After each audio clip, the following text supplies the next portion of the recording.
Hello guys. तो आज हम शुरू करने वाले हैं अपनी एक्सरसाइज 5.1 का क्वेश्चन नंबर 3। इससे पहले कल की वीडियो में हम एक्सरसाइज 5.2 के क्वेश्चन नंबर 2 तक कंप्लीट कर चुके थे। तो आज की जो वीडियो होगी उसमें हम 5.2 के क्वेश्चन नंबर 3 और क्वेश्चन नंबर 4 को देखेंगे। फॉर्मूला वही रहेगा जो आपका एक्सरसाइज 1.1 में था और एक्सरसाइज 2 के कुछ क्वेश्चंस में था कि an बराबर a plus n minus 1 into D. तो इसी फॉर्मूले को अप्लाई करते हुए हम सारे क्वेश्चंस को सॉल्व करने जा रहे हैं। तो इस वाले क्वेश्चंस के 6 पार्ट्स हैं जिन्हें हम सॉल्व करेंगे। तो क्वेश्चन में क्या बोला है कि in the following APs find the missing term in the box. कि आपको ना एक एपी गिवन होगी और जो भी इसके अंदर वैल्यूज मिसिंग होंगी, एक वैल्यू या दो वैल्यू, तीन वैल्यू, जितनी भी मिसिंग्स होंगी उन सबको फाइंड आउट करके उनका आंसर मेंशन करना है। तो अब यहाँ पर आप जानते हैं ना, पहली वाली वैल्यू जो होती है वो a होती है, तो हमने लिख दिया here a is equals to 2। तो मैंने यहाँ पर a को 2 लिख दिया। अब आपको पता है a1 होता है, फिर a2 होता है, फिर होता है a3। तो हमारे लिए a3 कितना हो जाएगा, 26 हो जाएगा। और a2 हमें फाइंड करना है, ये मिसिंग नंबर है। तो आप यहाँ से क्या कर सकते हैं, a3 के लिए क्या लगा सकते हैं आप, a3 अगर मैं यहाँ पर लगाऊँ तो a3 is equals to a plus 3 में से बन जाएगा तो कितना हो जाएगा, 2d हो जाएगा ना। तो a plus 3 minus 1 into D हो जाएगा, जो किसके इक्वल है, 26 के इक्वल है। अब इसे हम सॉल्व करेंगे। कैसे सॉल्व करेंगे कि 3 में से जब 1 जाएगा तो ये बच जाएगा हमारे पास 2d बच जाएगा, और जो a की वैल्यू है उसे हम 2 रख देंगे। और बराबर में 26 चल रहा है, तो जो d की वैल्यू होगी जब आप 26 में से 2 को माइनस करेंगे तो 24 हो जाएगा, है ना। और जब आप इसे 2 से कैंसिल करेंगे तो d की जो वैल्यू है वो 12 आ जाएगी। अब हमें फाइंड क्या करना है, a2। तो a2 को निकालने के लिए आप करेंगे a plus 2 minus 1 into D. अब a कितना है, 2 है, प्लस 2 में से 1 जाएगा, 1 बचेगा, और यहाँ पर 12 बन जा 12 हो जाएगा। तो 12 और 2 हो जाएंगे यहाँ से 14। तो हमारी मिसिंग वैल्यू आ गई यहाँ से 14। अब इसी के नेक्स्ट पार्ट में चलते हैं, सेकंड में। इसमें दो मिसिंग वैल्यू हैं, यानी कि a1 a2 हमें गिवन है, a3 बताना है और a4 गिवन है। तो दो चीज़ें हमें कौन सी गिवन है, एक तो a2 गिवन है और एक a4 गिवन है ना। तो हम क्या लिखेंगे कि a2 बराबर 13 गिवन है और a4 बराबर 3 गिवन है। तो हमें क्या फाइंड करना है, a1 फाइंड करना है और यहाँ से a3 फाइंड करना है। तो a2 के लिए आप क्या लगा सकते हैं, a plus 2 minus 1 into D, जो हमारा 13 के इक्वल है। तो a सेम रहेगा, प्लस 2 में से बन जाएगा 1, 1 की d में मल्टीप्लाई d होती है, और बराबर में हमारा चल रहा है यहाँ से 13। तो अब आप क्या करेंगे कि जो a की वैल्यू है वो हमारी कितनी आ जाएगी, 13 माइनस डी। हम बोलेंगे इसको इक्वेशन नंबर 1। दूसरी इक्वेशन पे चलते हैं कि जो a4 की वैल्यू है वो हमारी 3 गिवन है। तो putting the value of from equation 1 we get. आप क्या लेते हैं कि जो हमारी a वाली वैल्यू आई है ये, है ना। a4 को आप क्या लिख सकते हैं, a प्लस 3d लिख सकते हैं ना, है ना। और बराबर में हमारा 3 चलेगा।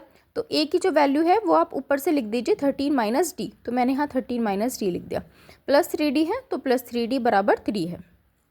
ऐसे सॉल्व करेंगे हम, 3 में से जब 1 जाएंगे तो ये कितना बच जाएगा हमारे पास, 2d बच जाएगा, है ना। तो 13 plus 2d is equals to 5 हो गया। अब 13 में से जब आप 5 माइनस करेंगे तो ये हमारा कितना बच जाएगा, 13 में से 5 माइनस करने पर ये बच जाएगा हमारा 8, है ना। तो जो हमारी यहाँ पर 8 बच जाएगा, ये हो जाएगा हमारा 2d। तो जो हमारी d की वैल्यू है वो कितनी आ जाएगी यहाँ से, हाँ। तो यहाँ पर हम थे कि जब आप 13 में से 3 को माइनस करते हैं तो कितना आता है, 10 आता है। और जब 3 में से आप 1 को माइनस करेंगे तो ये 2 आएगा, और 2 5 जो हो जाते हैं 10। तो यहाँ से जो हमारी वैल्यू है वो कितनी हो जाएगी, -5। यहाँ से मुझसे थोड़ी सी गड़बड़ हो गई थी तो मैंने इसको यहाँ से कट कर दिया। आप सिंपली से समझ सकते हैं, मैं दोबारा एक्सप्लेन कर देती हूँ कि a4 को लिख दिया हमने a plus 3d is equals to 3 लिख दिया।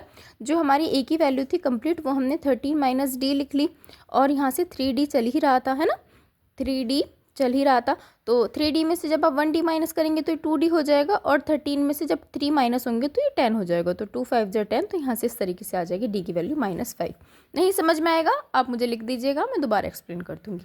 तो putting the value of d in equation 1 we get. अब हमें क्या करना है, जो हमारी d की वैल्यू आई है आप उस इक्वेशन 1 में पुट कर देंगे। तो जो हमारी वैल्यू आई है वो हमारी कितनी है, -5 आया है हमारा ना। ये सेम ही लाइन लिखी गई यहाँ से। तो putting the value of D in equation 1 we get, तो क्या उतना हो जाएगा, a is equals to 13 minus D की वैल्यू यहाँ से -5 हो गई है, माइनस माइनस प्लस होते हैं, 13 में 5 जोड़ेंगे तो ये हो जाएगा हमारा 18।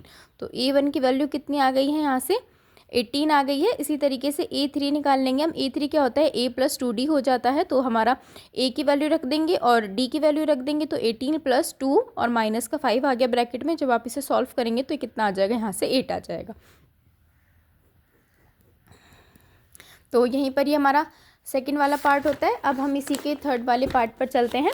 तो इसमें क्या है कि a1 गिवन है, a4 गिवन है, a2 और a3 को आपको फाइंड करके दिखाना है। तो a इज इक्वल्स टू 5 है, a4 इज इक्वल्स टू 9, 1/2 है to find a2 and a3। हमें a2 और a3 को फाइंड करना है। तो सबसे पहले अगर आपको a4 दे रखा है तो आप इसे a + 3d लिख लेंगे और इसे 9 1/2 लिख लेंगे। जब आप इसे a + 3d लिख लेंगे तो 9 2 18, 18 में जब 1 जोड़ते हैं तो कितना हो जाएगा, हमारा 2 हो जाएगा, है ना। और a की वैल्यू को मैंने यहाँ पे 5 लिख दिया। जब आप इसे सॉल्व करेंगे ना कंप्लीट को, 3d तो ऐसा ही है, ये 5 इधर माइनस में चला जाएगा, सॉल्व होने के बाद ये 9/2 हो जाएगा। और जब आप इसे सॉल्व करेंगे तो d की जो वैल्यू है वो हमारी 3 3 ज़ा 9 हो जाएगा, तो ये 3/2 आ जाएगी d की वैल्यू। अब आप d है, a है, बस a और d ही तो चाहिए होता है हमें। अब हमें a2 आराम से निकाल लेंगे, कैसे कि a + d होता है। अब a की जगह 5 रख दीजिए, d की वैल्यू आपको पता ही है 3/2, सॉल्व करेंगे तो 6 1/2 आ जाएगा।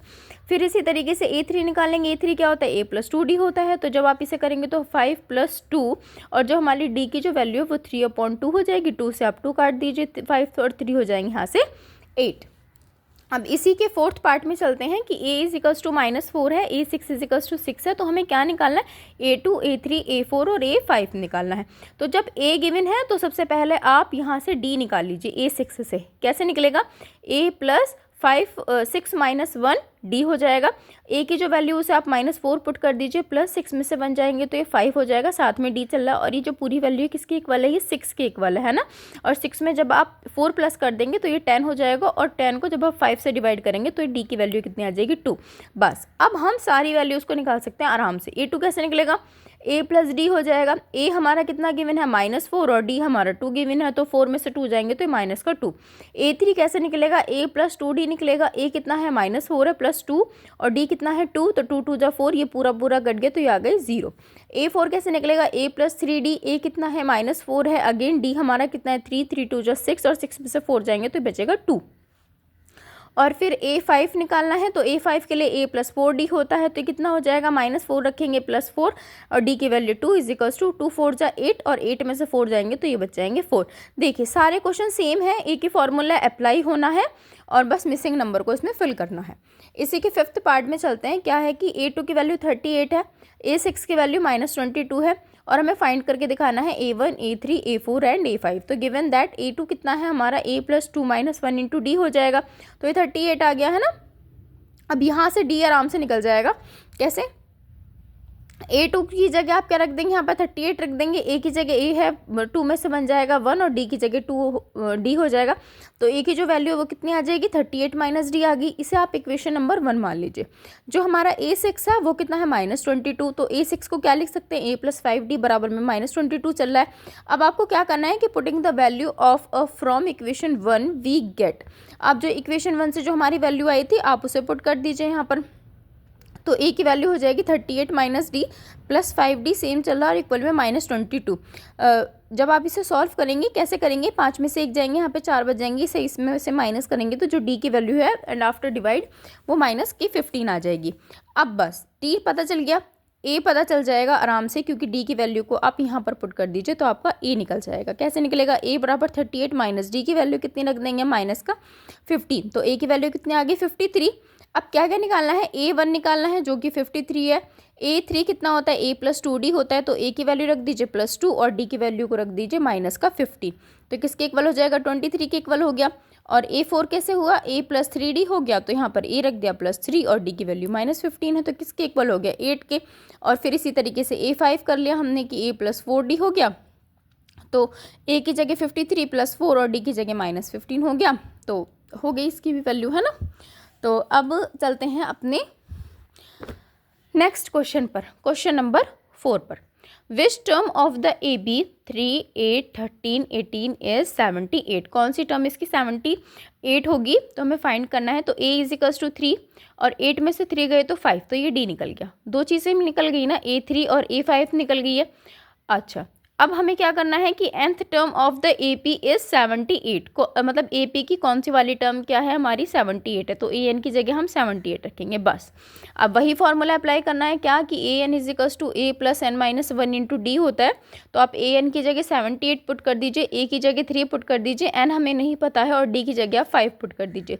78 इज इक्वल्स टू यहाँ से कितना हो जाएगा, 5 में से 3 जाएंगे तो ये माइनस का 2 हो जाएगा, और फिर ये हो जाएगा n is equals to solve करेंगे 80 इज इक्वल्स टू 5n, और इसे काटेंगे तो n की जो वैल्यू है वो कितनी आ जाएगी 16, यानी कि 16th टर्म जो होगी वो हमारी AP की 78 होगी।